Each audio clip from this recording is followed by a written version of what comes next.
na tarehe ya leo ambayo ni tarehe ya mwisho kabisa ya mwezi mtukufu wa Rajabul Murajjab, na kesho bila shaka tuko tarehe moja ya mwezi mtukufu wa Shaaban al-Karim au al-Mubarak. Tumuombe Mwenyezi Mungu atufikishe. Dua kubwa ya kusomwa katika tarehe kama hizi za mwisho ni ile tu ya kusema Mwenyezi Mungu, kama haujanisamehe katika masiku yaliyopita ndani ya mwezi huu mtukufu wa Rajab, naomba unisamehe katika masiku haya yaliyobaki. Na sasa hivi si masiku bali tunahesabu masaa. Atusamehe katika masaa machache yaliyobaki kabla ya kufika tarehe moja ya mwezi mtukufu wa Shaaban. Na tumuombe sana Mwenyezi Mungu atupe nguvu na atupe afya tufike salama salimini.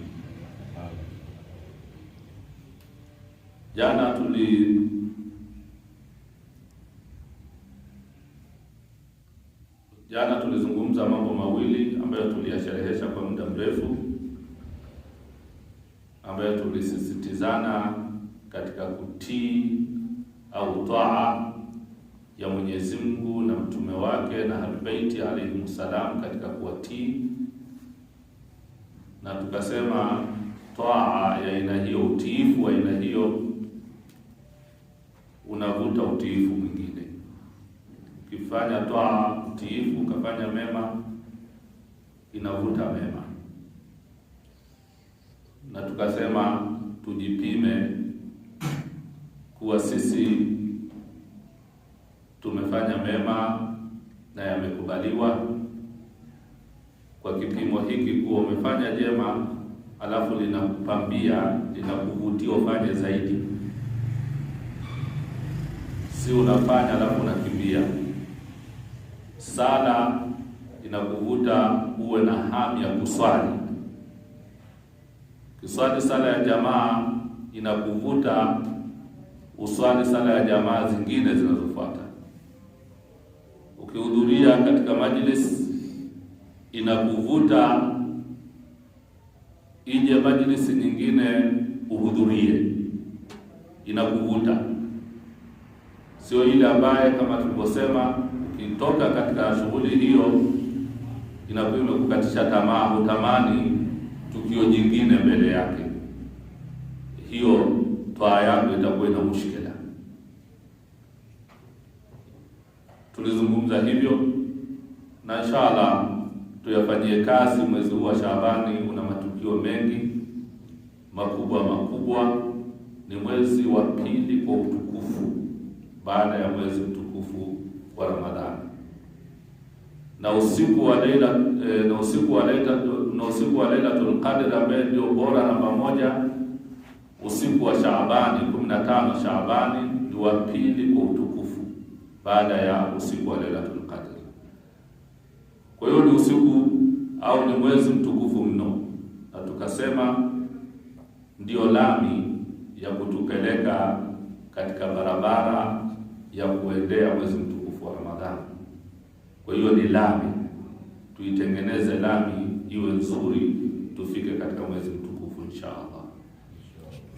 Hiyo ilikuwa ni mazungumzo yetu ya kwanza jana, na namba 2 ambayo tulizungumza jana, tulizungumza tusiatukane masiku kwa mitihani ya hapa na pale, ambaye tulinukuu maneno matukufu ya Mwenyezi Mungu katika hadithi al-Qudsi, akieleza Mwenyezi Mungu yuudhini ibni Adam, mwanadamu ananiuzi, ananikera. Kwa sababu gani? Yasubu dahar wa ana ad-dahar, uqallibu al-layl wan nahar, usiyatukane masiku. Mabadiliko yanayotokea usiyatukane. Mitihani unayokumbana nayo usitoe matusi, kwa sababu hayo anayeendesha Mwenyezi Mungu Subhanahu wa Ta'ala. Kilichokuwepo kwako wewe ni kuzidisha dua, kuzidisha utiifu, kuzidisha kuwataja maasumina alayhimussalam, ili Mwenyezi Mungu akuepushe na hilo ambalo unaliona si jema au ni mtihani mzito. Na hili tulijikita sana katika hadithi hii na hadithi zingine za Bwana Mtume sallallahu alayhi wa alihi wasallam. Allahumma salli ala Muhammad wa ali Muhammad. Leo tunaendelea kwa kufuata mwongozo wa maneno haya matukufu ya Mwenyezi Mungu Subhanahu wa Ta'ala, laqad kana lakum fi rasulillahi uswatun hasanatan liman kana yarju Allah wal yawmal akhir wa dhakara Allah kathira. Sadaqa Allahu al-aliyyul azim. Allahumma salli ala Muhammad.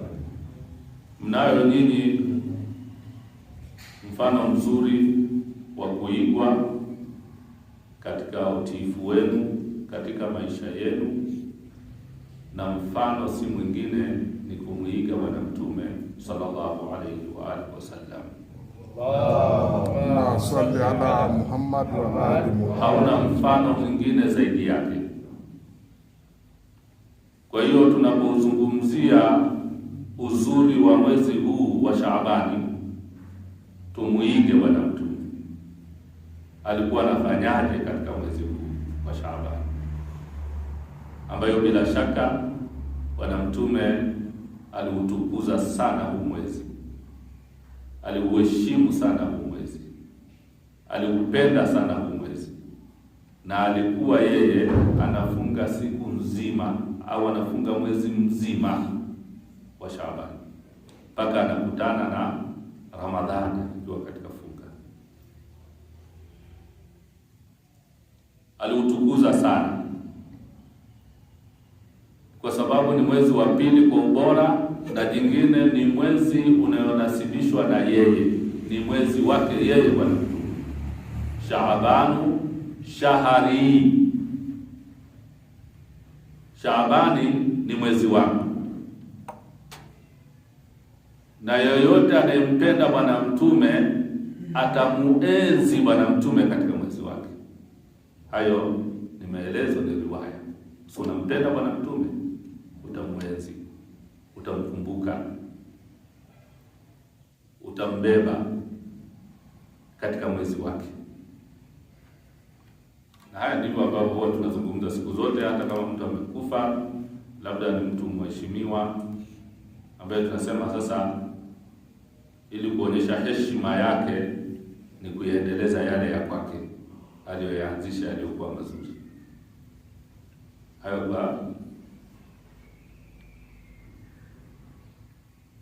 kwa kiwango chetu sisi tukabizana hivyo. Je, kwa Bwana Mtume ambaye yote ni mazuri sallallahu alayhi wa alihi wasallam. Allahumma salli ala Muhammad wa ali Muhammad. Sasa kigezo chetu ni Bwana Mtume, na hasa katika huu mwezi ambao magharibi ya leo naingia na mwezi umeingia, utambue huu ni mwezi wa heshima, ni mwezi wa kuchuma, ni mwezi wa kuingia peponi. Katika dua ya Shaabani ambayo inafahamika salawati shaabania, tena imetumika salawatu shaabania, kinasibishwa bado na Bwana Mtume. Salawatu yani maana yake, tunapomtaja Bwana Mtume ni vizuri, ili kuonyesha tunamwenzi na tunampenda, tusiache kumswalia Bwana Mtume. Allahumma salli ala Muhammad wa ali Muhammad. Dua hiyo ambayo inasomwa kila baada ya sala ni ndefu, na wakati mwingine huwa inawasumbua baadhi ya watu, wanaona kama ni ndefu, inawachelewesha mambo mengine, lakini ndio dua. Jana tulizungumza tusikereke na mambo ya kheri. Kama kuna jambo unaliwahi wewe, nenda kwa moyo mweupe, mweleze tu Mwenyezi Mungu, nilikuwa nisikilize dua, lakini kwa sababu ya dharura hizi ambazo Mwenyezi Mungu mwenyewe unaziona za maisha, huenda nikazikosa, pia familia ikakosa chai, chakula, na hiyo ni jihadi kwa kutafuta riziki kwa ajili ya familia yako. Si ni jihadi hiyo? Unaenda kwa udhuru aina hiyo, lakini si kwa kuiponda, si kwa kukereka, kwa sababu ndizo zilizokuwa zinafanywa na Bwana Mtume na ahlu baiti zake alayhimussalam. Allahumma salli ala Muhammad wa ali Muhammad. Kama ambavyo vile vile tunajua haya yalikuwa yakifanyika mengi. Albayt walikuwa na vitu vingi wanavifanya, na hata ukiswali hizi sala za kawaida, ukiswali na maraje na maulama wetu, kwa kweli kama hauna moyo wa subira utawakimbia. Zile sunna kabla ya sala shaadhiniwa, wanazo sunna kadhaa ziko kwenye fiqh, sio hawaziachi. Na baada ya sala ya dhuhuri au asri kuna sunna za sala hawaziachi. Hali kadhalika zile zingine hawaziachi, yani hawaachi sana. Na dua hizi ambazo sisi tunazisoma hizi, wao wamezihifadhi, hawaziachi. Sasa ukiingia kwenye sala ya dhuhuri unachukua muda mrefu. Nakumbuka kuna mwaka ilikuwa ni mwezi wa Ramadhani, mwezi huo nilifunga nikiwa Teherani kwa Sayyidi Al-Marji, Sayyidi Muhammad Taqi Al-Mudarrisi hafidhahullah.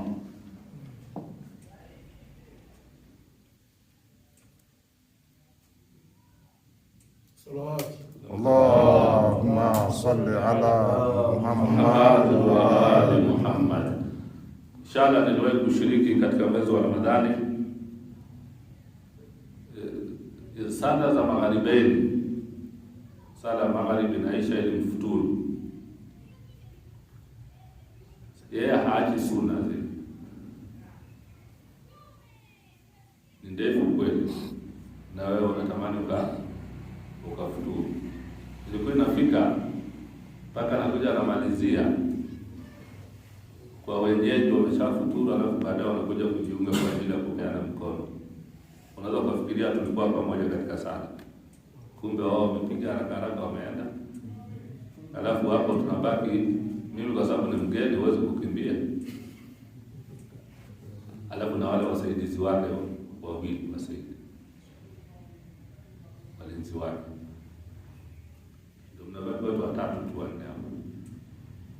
Ile jamaa yote kubwa ile imeshaondoka, sababu ni ndefu, haachi zile sunna. Kati sisi hata mwezi wa Ramadhani huwa tunaacha hata ile raka mbili salati salatu khufay, si ndio? Huwa tunaziacha, na swali magharibi tunaongeza ukufeli, tunaswali magharibi, tunaswali na Aisha. Tena ni ile haraka kwa sababu mtoto uvumili. Lakini tizama maraji wetu wanapoziswali. Sasa hao ni maraji, jamaa imamu wetu ilikuwa kuswali nyuma yao ili ukafuturu, na yeye haachi sunna, haachi mustahabu zile. Sasa tunatakiwa tujifunge kweli mkanda. Kwa hiyo hizi dua ambazo tunazisoma zisikukere. Una udhur, wewe uko katika msamaha wa Mwenyezi Mungu kwa sababu una udhur. Nenda kwa nia safi, kwa nia njema, kwa nafsi safi, huku ukitambua kizuri kinachofanyika, lakini kwa sababu ya udhuru wako wewe, hata majlisi ni hivyo hivyo. Umebanwa sana, umeshindwa kuhudhuria sala ya jamaa, umebanwa sana, umeshindwa kuhudhuria, lakini moyoni inakukereketa, inakuuma, kwa nini sijashiriki, hata kama udhuru wako unaingia akilini. Sasa tuutambue mwezi huu kwa ukubwa huu, ni mwezi wa Bwana Mtume. Ukishaambiwa tu ni mwezi wa Bwana Mtume, mtume kwako ni nani? Tulishamzungumza mtume ni nani juzi katika safari ya Mi'raj. Tulimzungumza mtume ni nani. Wewe mwenyewe unamuona tu, si mtu wa kawaida, kiumbe kikubwa kimeenda sehemu ambayo hajakwenda kiumbe mwingine yoyote. Ushaambiwa huu ni mwezi wa Bwana Mtume, uheshimu kwa hali ya juu. Na zile dua ambayo inasomwa, ile dua inayosomwa kila baada ya sala, hauna udhuru, isikilize, kwa sababu inamuenzi na kumtukuza na kuonyesha heshima yako kwa Bwana Mtume sallallahu alayhi wa alihi wasallam, na kumfanya Bwana Mtume ndio kudwa, mfano wa kuigwa kwako. Vile vile katika mwezi huu, miongoni mwa yale ambayo tunayasoma katika ile dua, tunasoma maneno haya: wa hadha shahrun nabiyik sayyidi rusulika Sha'ban alladhi hafaftahu minka birrahmati waridwan. Haya maneno tunayasoma katika dua. Ni nini hapo? Nataka kutambua nini katika dua hii? Unasema, na huu, ewe Mola wangu, na huu ni mwezi wa mtume wako, sayyid rusulika, bwana wa mitume wako, kiongozi wa mitume wako, si ndio? Sha'ban, mwezi huu ni Sha'ban. Alladhi hafaftahu minka birrahma. Neno hafaftahu, mwezi huu wa Shaabani hafaftahu ni ihatwa,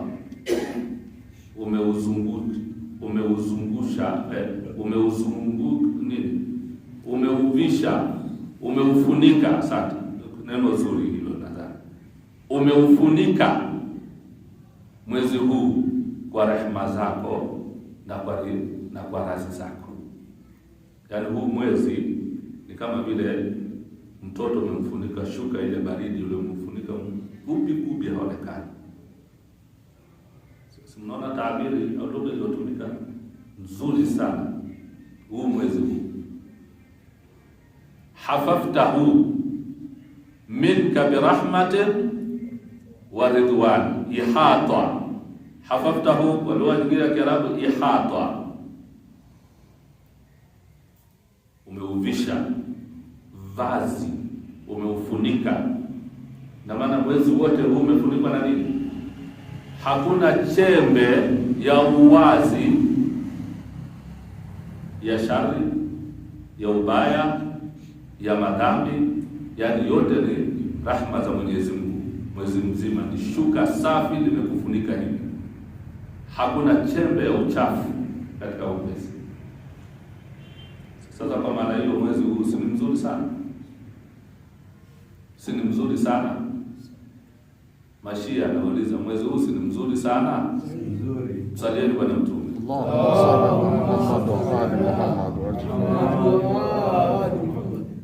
Sasa ukitembea barabarani, ufahamu huu mwezi umefunikwa shuka safi nzuri, halina matobo, halijatoboka. Ni stara ya kipekee katika huu mwezi wa Shaaban. Hii ni katika vipande vya dua ambavyo viko katika dua ambayo tunaisoma wa hadha shahru nabiyyik sayyid rusulika Sha'ban alladhi hafaftahu minka birrahmatin waridwan salawatullahi wasalamu alayhi. Allahumma salli ala Muhammad wa ali Muhammad. Kwa hiyo mwezi hauna chembe ya ubaya, hauna chembe ya uchafu. Sasa tukiingia kwenye ubaya, kwenye uchafu, tumeamua wenyewe, tumelazimisha wenyewe. Kwa maana hiyo tumtii sana Mwenyezi Mungu katika mwezi huu. Sasa mambo makubwa yanatakiwa kufanywa katika huu mwezi ambaye ni wa Bwana Mtume, ambayo umevalishwa vazi la aina hii, vazi la uzuri hii, ambaye hakuna hata tundu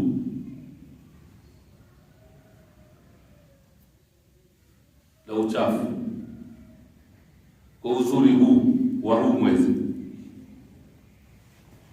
Miongoni mwa mambo muhimu yamefanyika katika mwezi huu wa Shaaban, ambayo tunatakiwa tuzidishe zaidi.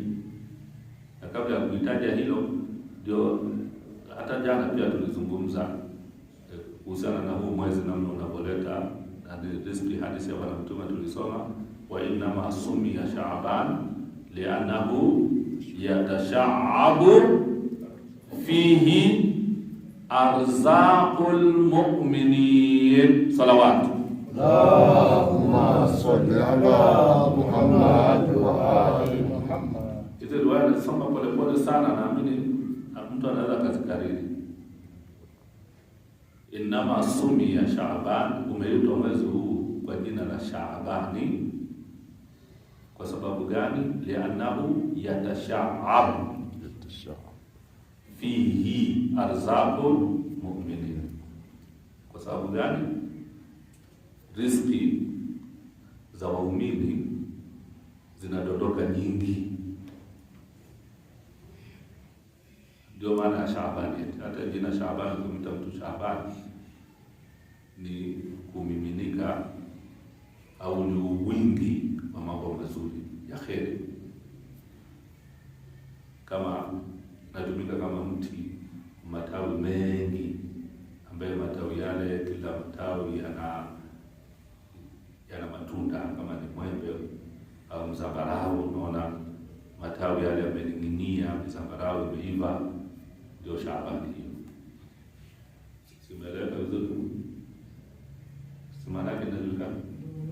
Ndio maana yake hiyo. Ndio nini? Ndio Shaabani. Sasa hapa anasema imeitwa hivyo kwa sababu gani? Riziki za waumini zinakuwa nyingi,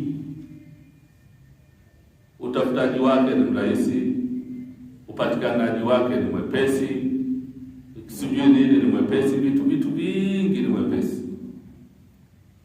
Lakini sasa kikubwa, kama tulivyosema, tuutii, tuheshimu, tumwenzi Bwana Mtume katika mwezi wake, tusighafilike katika ibada, tusighafilike katika dua, tusighafilike katika majalisi, matukio yaliyoko katika mwezi mtukufu wa Shaabani.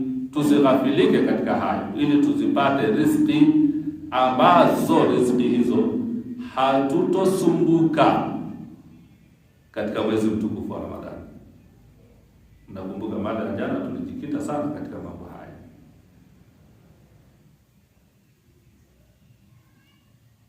Na vile vile akasema Bwana Mtume Muhammad sallallahu alayhi wa alihi wasallam, Allahumma salli ala Muhammad wa ali Muhammad. kuna wakati namuona Abbas anasinzia. Sisi nasikiliza vizuri. Haya ni mapozi. Haya bwana. Na mzee wa Simba sijajua alikuwa anasikiliza au amechoka.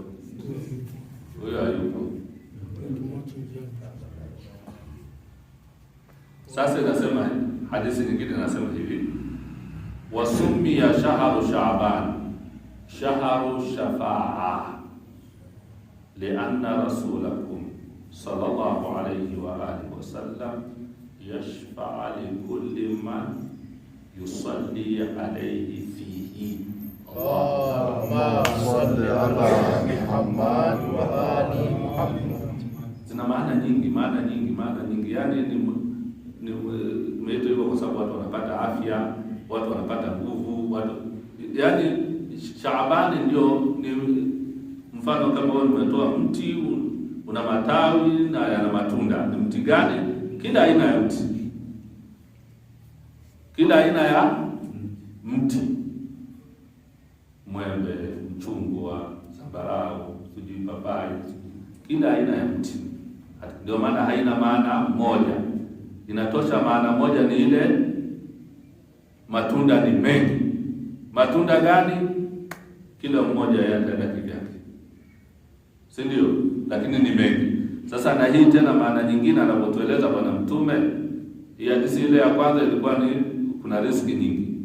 Kuna hadithi nyingine nasema afya, nyingine nasema mtakuwa na nguvu yenye afya na nini, vitu kama hivyo. Na hii pia niliyoisoma sasa hivi, wasummiya shahru Sha'ban shahru shafa'a li'anna rasulakum yashfa' likulli man yusalli alayhi fihi.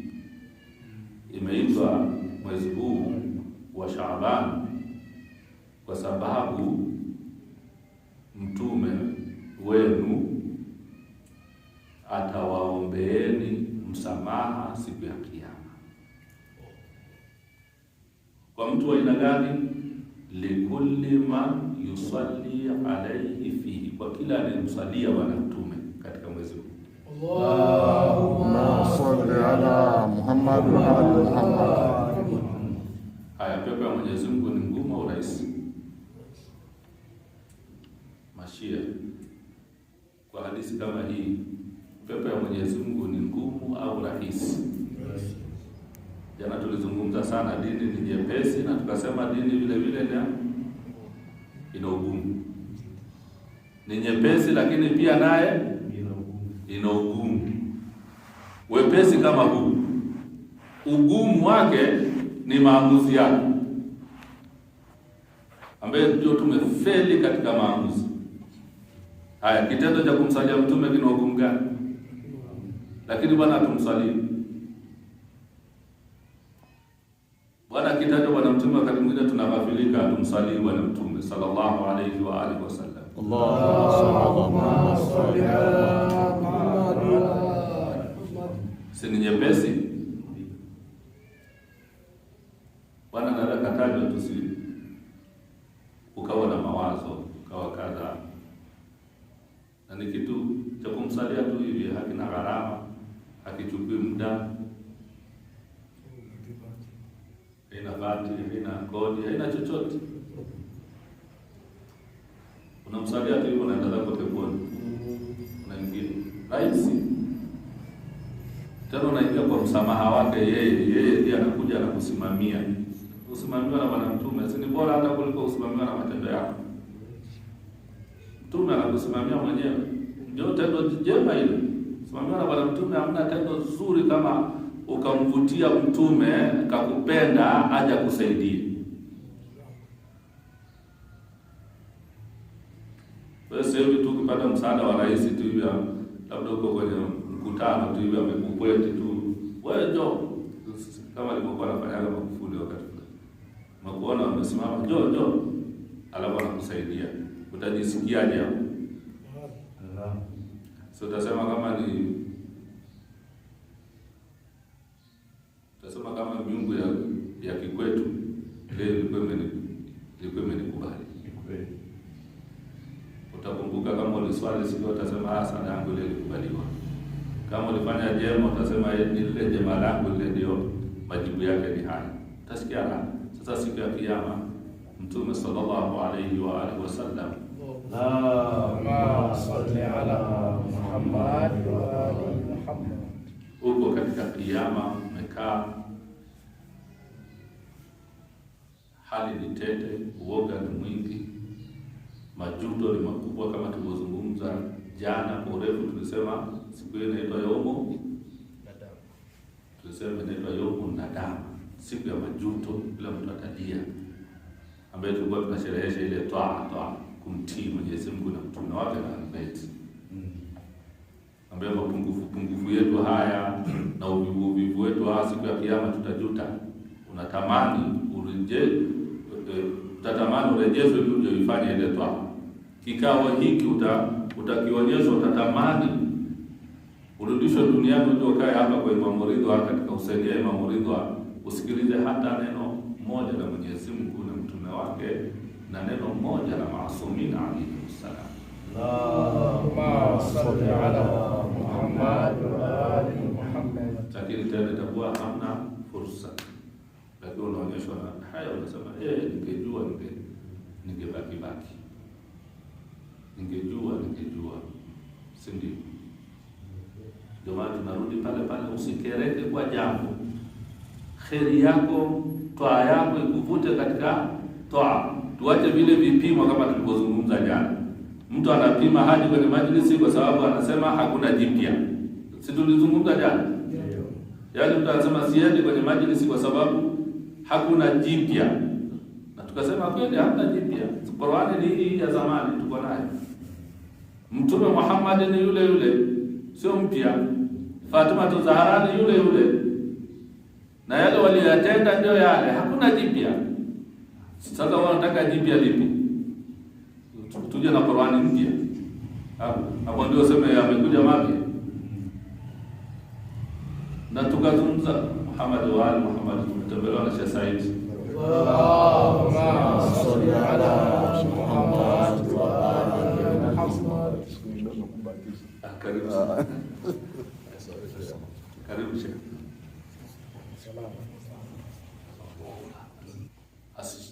Asishiriki katika mjumuiko wa wenzake katika shughuli, katika hafalati kwa kusema hakuna jipya. Hiyo ukiona hivyo, hiyo ni roho ya kishaitani ndio inayokuendesha. Kwa sababu huwezi kusema hakuna jipya. Sasa jipya Qur'ani ni ile. Sasa Qur'ani tulete mpya nyingine ndio sema unaenda katika shughuli kwa sababu Qur'ani ni mpya. Qur'ani ni ile. Mtume ni yule. Maimamu ni wale. Sasa unasemaje hamna jipya?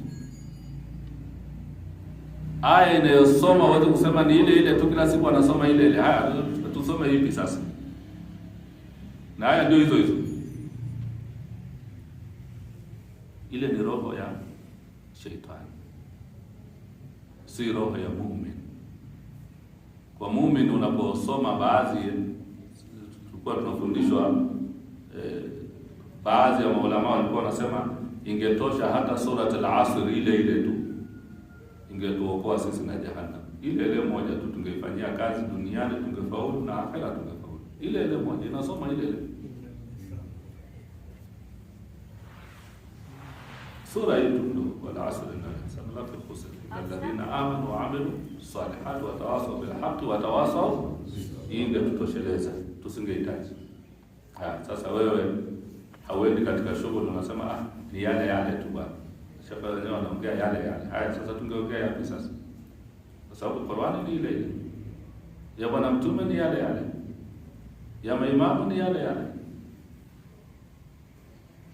Na tukazungumza jana vile kwa urefu, kama wewe haumuelewi huyo khatibu anayezungumza, wewe shika aya na hadithi atakazozisoma. Usimuelewe maneno yake mengine yote. Na maneno mengine yote ya binadamu yanaweza asiwe na maana. Lakini ametaja na Mungu. Amesema qala Allahu ta'ala. Sasa utasemaje? Utamdharau. Amesema qala Rasulullah sallallahu alayhi wa alihi. Allahumma salli ala Muhammad wa ali Muhammad. Sasa usidharau khatibu. Tukakata tamaa, usiende katika majlisi, usiende katika hafla kwa sababu yule khatibu hakupi jipya. Ile sio roho ya muumini. Jipya sisi ni Qur'ani. Kila siku Qur'ani ni mpya kama inavyosema riwaya na tushazungumza mara. Ni mpya. Hata hiyo hata ndio watu tunasema sala tunasali kwani sala ni mpya. ni mpya sana, si hiyo hiyo? Raka 2 ya dhuhuri, raka 4, asr raka 4, magharibi raka 3, isha raka 4, si hizo hizo? Na sura al-Fatiha tunasoma si ile ile. Sasa ungesema basi tubadilishe tusome nyingine ambaye ni mpya ambayo je kuisikia ndio usikie hamu sana. Ni ile ile. Sasa si maneno ya muumini. Kwa sababu Uislamu wetu ulishakamilika wakati wa Bwana Mtume, hakuna jipya, ni utekelezaji tu. Na upya wake dini hii haipitwi na wakati. Wewe ndio na matatizo. Haipitwi na wakati. Ni wewe tu kufungua moyo wako. Sasa Bwana Mtume sallallahu alayhi wa alihi wasallam katika riwaya hizi mbili, wa innama sumiya Sha'ban li'annahu yatasha'abu fihi arzaqul mu'minin, na hii wasumiya shahru Sha'ban shahru shafa'a li'anna rasulakum sallallahu alayhi wa alihi wasallam yashfa likulli man yusalli alayhi fihi. Allahumma salli ala Muhammad wa ali Muhammad. Mwezi huu ambaye leo naandama, kesho tuko tarehe 1, kwa hadithi hizi mbili, ya kwanza tumeshaizungumza, hii ya pili ndio hii. Mtume anasema huu mwezi unaitwa hivyo kwa sababu ni mwezi wa maombezi, kupata shafaa, kuombewa msamaha na Bwana Mtume siku ya Kiyama.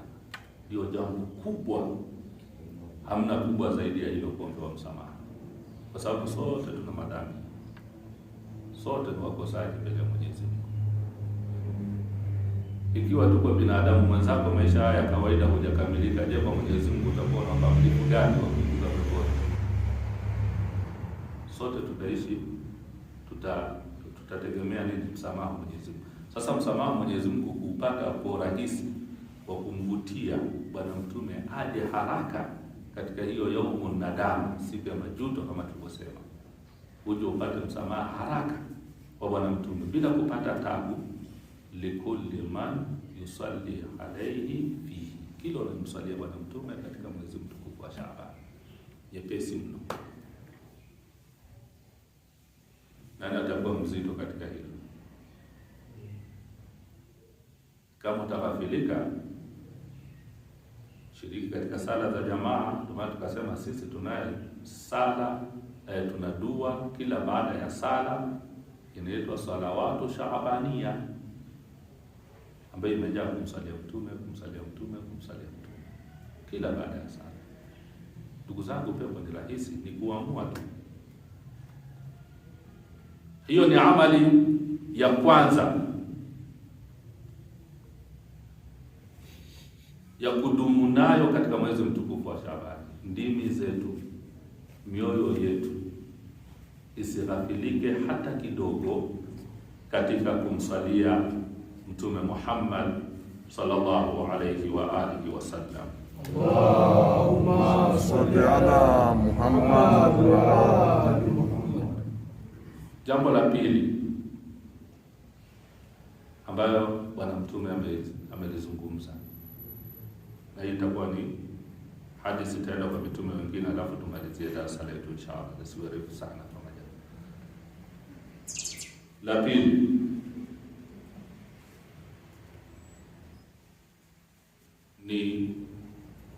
ni mwezi huu umeitwa hivyo kwa sababu ya furaha zake nyingi. Furaha kwa Mwenyezi Mungu ni furaha ambazo anawaleteni nyinyi. Kwa Bwana Mtume ni furaha anawaleteni, na nyinyi peaneni furaha, sianeni furaha. Ni mwezi wa furaha, si wa kero, si wa maovu.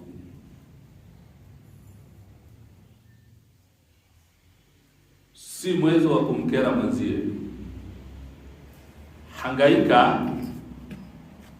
Hangaika usiku na mchana namna ya kumfurahisha mwenzako. Sio natafuta vimianya namna ya kumuuzi mwenzako. huu mwezi ndio si tumeanza na laqad kana lakum fi rasulillahi uswatun hasana liman kana yarju Allah. Si tumeanza mazungumzo yetu na hiyo aya na tukasoma hiyo hafaftahu birahmatin wa ridwan. Umeweza umeuvisha, umeufunika na shuka la rahma na radhi. Maana yake ni furaha, hakuna tobo, hamna tundu ovu katika mwezi huu. Sasa ni nini? Kuhakikisha hilo unalofanya, hatua yako, neno lako, masikio yako, macho yako, mikono yako, lolote lilo unalofanya liwe ni furaha katika moyo wako. Ninapotokea bahati mbaya haijawa ni furaha, kuwa mwepesi, mwambie samahani, nisamehe. Usione aibu, kwa sababu tunachoitafuta hapa duniani ni nini? Ni pepo ya Mwenyezi Mungu Subhanahu wa Ta'ala. Haya ndilo tutakayokumbuka siku ya Kiyama. Furaha.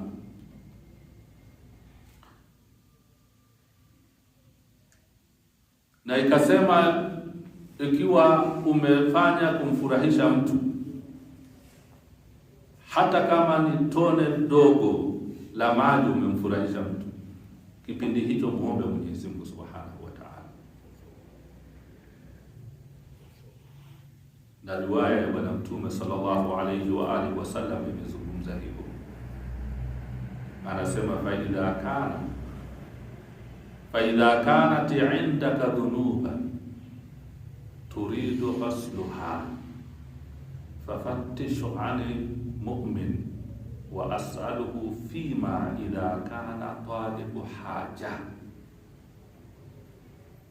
iqdaha lahu fasur'an ma tahissu bi bardil afwi ilahi yamussu shaghafafu qalbak.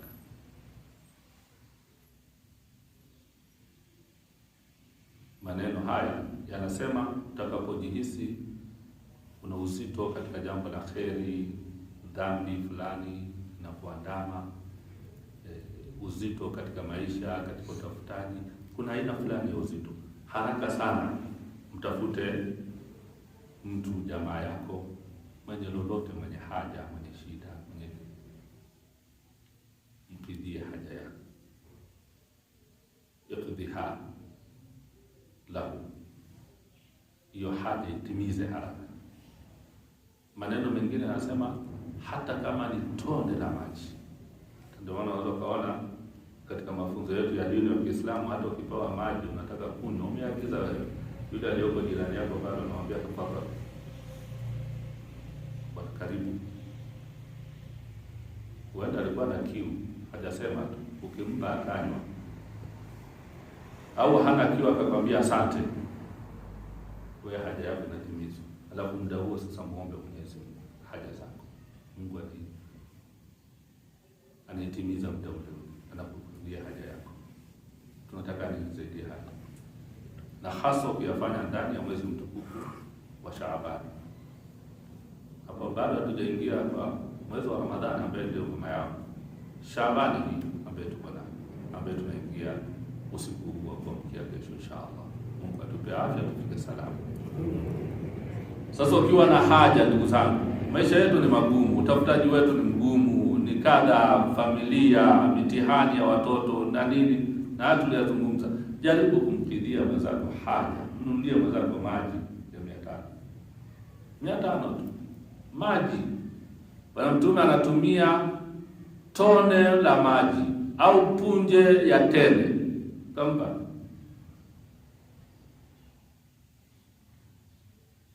Nashukuru jamaa yangu anatembeaga na pipi. Inshallah hiyo kwako Mwenyezi Mungu anakutimizia haja zako nyingi sana. Mingine mitihani midogo midogo hapa, lakini utaona matunda yake akhera. Tembeaga na pipi hapa, watoto wakija na ukawia. Na mimi nimezila sana pipi zangu. Lakini leo tumekaa hapo nje sijaona unipe, sijui leo nani. Ala. Lakini nafanya kitu kizuri. Sasa watoto walimjua, wakati mwingine wanaona, wakimwona wanajipitisha hapo mbele ule wapi. Mimi naangalia ndio vitu ile tu, furaha tu, vitu vidogo sana. Wateja wa kahawa, kombe kamoja tu, unakula na mwenzako bana, ile finyanga ya nyama, mwambie mtu tafadhali, au kakata kidogo kwa mashia na mwenzako, vitu hivi, ile furaha ile. Mungu anatuhitaji kwa mwanadamu ni furaha. Mungu hajatuumba ili tukereke na ulimwengu huu. Ndio maana siku ya Kiyama Mungu bado unaingia kaburini, bado anakuandama tu rehema zake zikufikie, bado hakuachi. Mpaka unasimama unahesabiwa, bado unaenda motoni pia, bado Mwenyezi Mungu hata uko motoni, riwaya ziko nyingi, bado uko motoni pia, bado anakuandama ili tu akutoe katika moto. Yaani Mungu anakuandama saa zote. Ndio maana nakwambia mlango wake wa toba uko wazi. Haujawahi kufungwa. Hata umekufa uko wazi. Sadaka ya familia zako wakikutolea unaenda peponi. Dua wakusomea wakakurehemu unaenda peponi, unasemehewa. Sasa hiyo ni moja. Sasa nikimalizia hii hadithi kutoka kwa Bwana Mtume sallallahu alayhi wa alihi wasallam. Allahumma salli ala Muhammad. Taisoma haraka. Sijana rekodi atakata huko mwenyewe. Inasema hivi, ya Bwana Mtume anaelezea Nabiullah Musa alayhi salam. Ibn Imran alipita siku moja, yadhhabu ila Turi Saina, anakwenda katika mlima ule wa Saina ambaye alikuwa akizungumza na Mola wake. Famarra ala kukhin mutawadhi jiddan, akapita katika kibanda kadogo tu cha unyenyekevu, mutawadhi. Kana yaskunu fihi ahadu zuhad, katika kibanda kile alikuwa akiishi mtu mcha Mungu sana. Mcha Mungu amejitenga na mwabudu Mola wake. Nabiullah Musa anapita akakiona kile kibanda, fastahawa, akatamani, akavutiwa na hicho kibanda, ayadkhula fiha, akatamani kuingia na akaingia. Alipoingia akamkuta yule Zahid anafanya ibada zake, akamuuliza mmoja mawili matatu. Baada ya kumaliza yule Zahid katika hayo mambo aliyokuwa anafanya ibada, akaanza kula. Na riwaya inasema wakana Musa fi tilka lahdha yuani min al-ju'i wa ta'ab wal irhaq. Ameingia kwenye kale ka kibanda, lakini kwa sababu ya jangwa na jua kali alikuwa na njaa. Alikuwa na njaa, uchovu ni mwingi na kiu. Na yule Zahid alikuwa na chakula si kubwa, ni kidogo tu. Walakinahu lam yajidu ayya da'watin min az-Zahid al-ishtiraki ma'ahu fi at-ta'am. Huyu jamaa na ucha Mungu wake na yeye, kwa sababu alikuwa na njaa, hakumkaribisha Nabiullah Musa. Yeye akawa anakula na Musa naye anamtizama, labda anaongea, labda nikakipande tu cha kawaida, mpaka akimaliza. Hajamwambia karibu, kama nikitumbua labda tokekate, mwambie karibu. Na Musa naye alikuwa na njaa, labda alikitamani pia hata apewe hata kidogo, lakini hapa riwaya inasema hakupata mwaliko wa kuambiwa karibu. Walamma hamma Musa birrahil, ilipofika muda sasa Nabiullah Musa akatoka anaondoka. Talaba Zahid min Musa alayhi salam yas'al Allah azza wa jalla fima yas'al an makanatihi fil janna.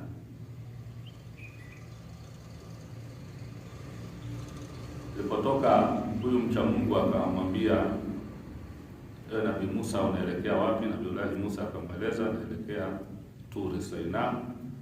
Sasa huyu mcha Mungu akamwambia, basi ukienda huko uniombee kwa Mwenyezi Mungu. Sio? Si ndio maana tunaambizana, uniombee, nikumbuke. Kwa hiyo naenda kuongea na Mola wako, ni unikumbuke, uniombee. Lakini miongoni mwa mambo ambayo pia akamuomba, akamwambia akuonyeshe sehemu yangu ya peponi. Yaani ajiamini mimi ni mtu wa peponi, sio? Hafanyi madhambi, yuko kwenye kibanda chake na mcha Mwenyezi Mungu, amejitenga na jamii. Kwa hiyo yuko kwenye maovu. Kwa hiyo ana uhakika wa kwenda wapi? Wa kwenda peponi. Sasa akamwambia anionyeshe sehemu yangu ya peponi. Musa waadahu Musa khaira, Nabii Musa akamwahidi inshallah atamfanyia, atafanya hayo. Watahala anhu, akaondoka. Wa fi dhata tariq marra Musa ala kuhin akhar lizahidi thani. Wakati anaendelea, ameshatoka kwa huyu zahidi huyu, akakuta tena kibanda kingine na zahidi mwingine yuko kule. Walakinahu lam yakun mutawadhi'a. Alipoingia katika kile kibanda cha pili cha yule mcha Mungu, hakumkuta mnyenyekevu sana, yaani kulinganisha na yule wa kwanza.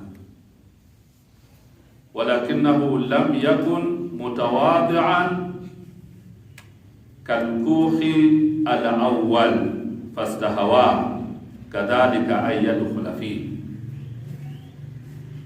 Hajamkuta kwa mnyenyekevu kama yule wa kwanza, lakini yeye yuko kwenye kibanda chake tu kawaida, si mnyenyekevu, labda yuko mbio tu mambo yake, labda kama ni sala ni mbio atamaliza, endelea mambo yake, sio kama yule wa kwanza, labda unyenyekevu ni mwingi zaidi.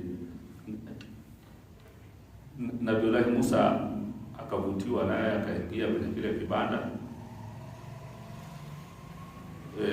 Inasema wasudfatan wajada rajulu yahumu bi'akli ta'ami wa kanat ibaratan rumana wahida. Alipoingia kwa sudfa, kwa mshangao ghafla, akamkuta huyo jamaa naye anakula rumana. Ni hizi nani hizi kwa maana kama hii hapa nje, liko moja, yuko mbio tu mtu. Wama an dakhala Musa alayhi salam hatta qama lahu zahid. Alipoingia yule huyu jamaa akamsimamia, wa ajlasahu ala sufratihi, akamsimamia, akamkalisha pale kwenye ile sufra yake, ile tandiko lake ambayo ameweka hilo tunda lake pale, anakula. Akamkalisha pale Nabii Musa, wa qaddama lahu nisfa rumana, akakata nusu akampa. Simnanielewa vizuri hii hadithi?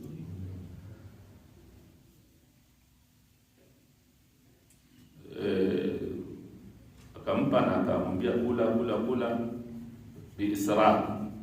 Hapa riwaya wa Mtume anasema isra, na ikatakata ili nisisome yote yaliyodivyo, ndio maana naona naenda polepole kwa sababu ni ndefu na muda umekwenda.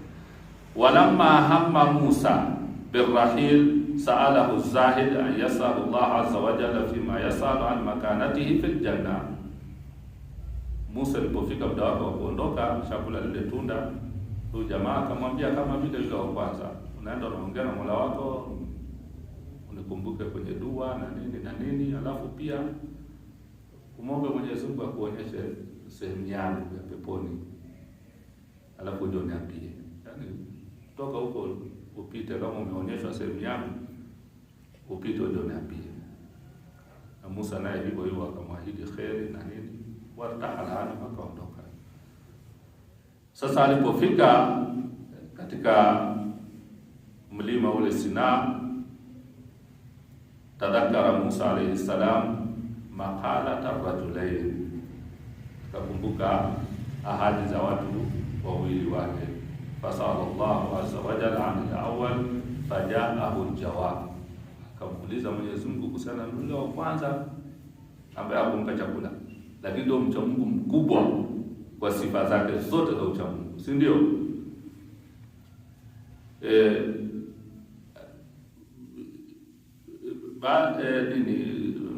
Akamuuliza jamaa, ameniomba nimuonyeshe sehemu yake ya peponi na nini. Mwenyezi Mungu akamuonyesha makanahu na auzubillah, makanahu na yule mcha Mungu yule sehemu yake ni wapi? Motoni. Akauliza huyu wa nini? Akauliza huyu wa pili, huyu ambaye amempa ile tunda amegawana nusu. Fajaahu aljawabu makanahu aljanna. Huyu wa pili bwana sio mcha Mungu sana, anaswali kawaida tu hivi, sehemu yake ni peponi. Musa akamuuliza Mola wake, walima ya Rabbi, walima ya Rabbi, vipi sasa wewe mcha Mungu lakini ni motoni, na huyu na huyu wa pili sio mcha Mungu lakini yeye ni wa peponi? Mwenyezi Mungu akamwambia,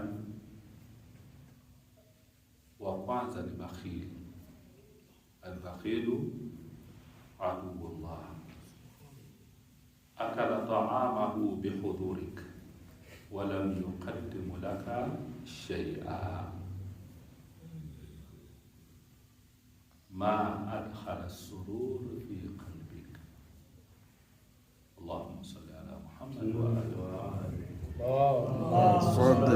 Muhammad wa ali Muhammad. Amekula chakula mbele yako kwa kipande kale alichokuwa nakula, na wala hajakukaribisha, hajakufurahisha. Hajakufanyaje? Hajakufurahisha, hajakukaribisha, hajakufurahisha. Kitendo cha kutokumkaribisha mtu hujamfurahisha.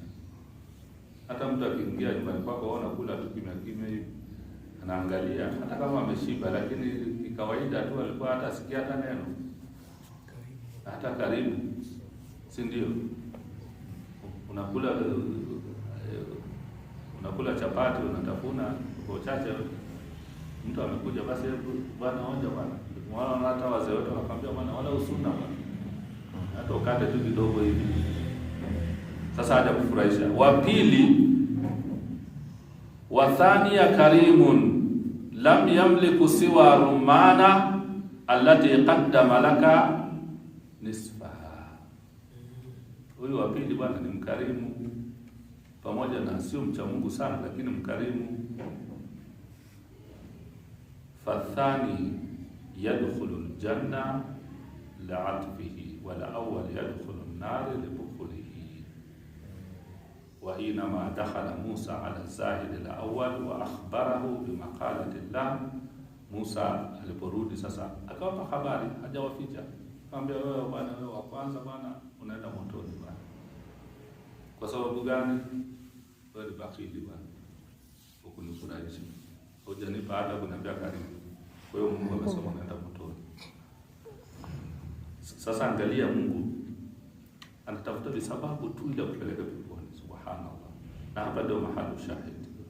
Tuvumilie tu dakika 2-3 kumalizia darasa. Akamwambia hivi, ya Musa, nenda kamweleza Mola wako, idha kana la budda an ahtariq bin nar fas'al rabbaka an yaj'ala an-nara dayiqan hatta la yadkhuluha ghairi au yaj'alani wasi'an hatta amla nar. Maneno ya tafsiri tu haraka. Anamwambia hivi, Musa, si Mungu wako amesema ataniingiza mimi motoni kwa sababu ya ubakhili wangu? Sawa, lakini mwambie hivi, huo moto atakaniingiza au fanye moto huo ni dayika nini, mfinyu mdogo, ili nikiingia mimi nitoshe peke yangu, asiingize mtu mwingine hapo. Unanielewa? Yaani moto huo, hilo shimo hilo la moto, nikiingia mimi usiwe na nafasi ya mtu mwingine kuingia, mimi ndio nizimbe pale, asiingie mtu mwingine. Peke yake. Yao peke yake. Si ndio bakili? Hata ndio bakili, hata kwenye moto asiingie mtu.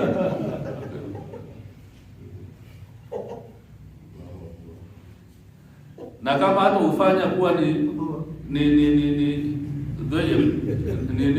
mfinyu, si ndio?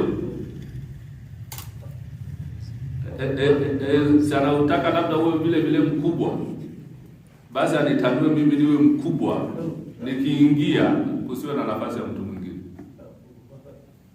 Si ndio maana ubahili, si niwe peke yangu tu. Sile chakula nilikula mwenyewe na moto niwe mwenyewe, asiingie mtu mwingine. Huyu mtu ukichukulia maneno ana akili au ana akili? Moto pia unataka peke yako. Ana akili. Sio kidogo. Haruna. Wana busara kubwa sana. Amejutia. Ngoja tuone ya Mwenyezi Mungu. Umeona? Hii ni hadithi ya Bwana Mtume, ndugu zangu. Naisoma ni hadithi ndefu mnaikatakata, lakini hadithi ya Bwana Mtume sallallahu alayhi wa alihi wasallam. Salli ala Muhammad wa ali. Kwa hiyo moto uwe wa aina hiyo, limradi aingie yeye peke yake. Qala lahu Musa, walima, kwa nini unataka hivyo? Faajaba lahu, uridu an yataadabu ghairi ma'i, sitaki mtu mwingine aadhibiwe pamoja nami. Haya maneno haya yalimshangaza Nabiullah Musa. Wajaa Musa alayhi salam ba'da dhalika ila Turi fasala Allahu azza wa jalla qailan, Musa baada ya kuzungumza maneno hayo na huyo mtu akarudi katika mlima Sinaa na akamweleza Mwenyezi Mungu mazungumzo na huyo jamaa. Mwenyezi Mungu akamwambia, ya Musa, akhbir sahibaka. Sasa nenda kamweleze rafiki yako, huyo jamaa yako, anni qad awjabtu lahu aljanna li'annahu arada alkhairi lighairihi. Salawat. Allahumma salli ala Muhammad. Tumeelewa hii maneno? Nenda kamwambia jamaa yako, bwana, yeye saa tayari ni lazima ingie peponi. Peleke tena moto. Allahumma salli ala Muhammad wa ali Muhammad. Nampeleka wapi? Peponi. Kwa sababu gani? Amewatakia watu wengine kheri, li'annahu arada alkhair lighairihi, amewatakia watu wengine kheri. Ina maana anataka ingie yeye peke yake, wengine waende peponi. Ina maana huyu mtu amewatakia watu wengine kheri, kwa dua yake hii na kwa mapenzi yake haya, watu wengine waende peponi, yeye aende motoni peke yake. Huyu mtu anawatakia watu kheri. Kwa hiyo huyu badala ya motoni, sasa ni wajibu wake kwenda wapi? Peponi. Ndio hapo ikaenda Bwana Mtume akasema, innal birr yahdi ila aljanna. Si hadithi maarufu hii? Innal birra yahdi, wema unampeleka mtu wapi? Peponi. Wema unakupeleka peponi. Ndio ile mazungumzo yetu ya jana, at-ta'atu tajurruka ila ila aljanna. Ndio akasoma maneno tena Mwenyezi Mungu, inna rahmatallah qaribun minal muhsinin. Allahumma salli ala Muhammad wa ali Muhammad. Haya ni mazungumzo yetu Leo mada imekuwa ndefu sana, lakini tunasisitizana tu kufanya mema katika mwezi mtukufu wa Shaaban. Ramadhani, mwezi wa Rajab ndio unamalizika. Huenda hatukutilia maanani sana baadhi ya masiku, hatukujibidisha katika mambo mengi, japokuwa ni mwezi ambao una matukufu yake makubwa. Tuna mapungufu hapa na pale, lakini tufunge mikanda katika Shaabani. Ni mwezi mkubwa, ni mwezi wa heshima, ni mwezi wa Bwana Mtume.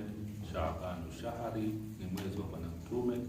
Kwa kumpenda Bwana Mtume na kwa kumuenzi Bwana Mtume, tumbebe Bwana Mtume katika mwezi wake, na si tukumbeba yeye ndio tunayapata haya. Tunapata riziki, tunapata afya, tunapata nguvu, tunapata rahma ya Mwenyezi Mungu, na tunapata radhi za Mwenyezi Mungu Subhanahu wa Ta'ala. Kikubwa tudumu kumsalia Bwana Mtume kama nilivyosema. Msalie sana Bwana Mtume. Jiwekea ratiba ya kumsalia Bwana Mtume. Tembea na tasbihi yako. Kama unajiwekea kwa siku malize 1000 sala ya Bwana Mtume, imalize kwa masaa 24. Jiwekee masaa 24 mimi nimalize kumsalia Bwana Mtume mara 1000. Hiki kitu kinawezekana. Kika Allahumma salli ala Muhammad. Kikao kimoja tu, na wewe unatembea na mguu mpaka mjini. Kama una tasbihi yako hapa, labda uko peke yako mzungumzi, ukifika mpaka mjini utakuwa umeshaizungusha tasbihi ile karibia mara 3 mara 4. Umekaa katika kwenye kibasi, kwenye daladala, una tasbihi yako. Uko nyumbani hujapata usingizi, 1000 nafika. Kwa uchache haujapata nguvu ya aina hiyo, usipitwe na swala.